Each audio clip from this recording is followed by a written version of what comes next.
what's the best piece of advice I can give somebody who wants to buy a house right now? And this is good advice just for anybody. Honestly, it's a very broad question, but this is good advice for anybody with anything. Is don't try and time the market. Um, I know what I don't know. You know what I mean? People ask me all the time, "Oh, what do you think rates are going to do? You think they're going to go down?" And to be honest with you, I don't know. Nobody knows. I don't think Jerome Powell knows. I try not to get involved too much in speculating about what's going to happen because like the truth is anybody who tells you that they definitively know what's going to happen in the market or what's going to happen with rates or what's going to happen with real estate prices is lying to you. They don't know. Nobody knows definitively what's going to happen. Like people might be lucky, they might make a prediction and then it happens to be right, um, but they don't know. You know, nobody knows what's coming down, especially now. There's times are so uncertain. You know, we can't predict this and try and time the market. So what I would say is if homeownership is great. I've done very well with homeownership. It's the number one driver of wealth creation for America, right? Like that's one of the key predictors of what will take you to the next level of generating wealth. Like that, I don't know the exact statistic, but a very very high percentage of Americans have built their network. People that have a six figure or seven figure net worth, like most of those people built that net worth through home ownership. So that being said, like whether it's a good time to buy now, it's always a good time to buy. Is my opinion. You are creating zero equity when you rent.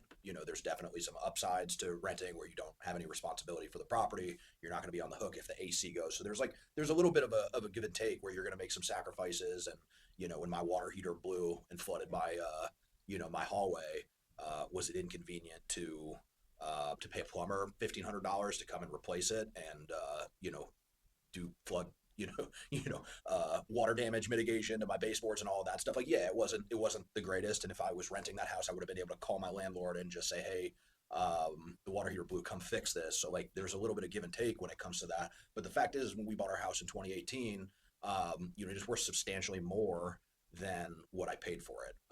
And I only had to come up with $25,000 as a down payment. We've generated quite a bit of equity since then. So was that the right move? Like in hindsight, yeah, it was a great decision.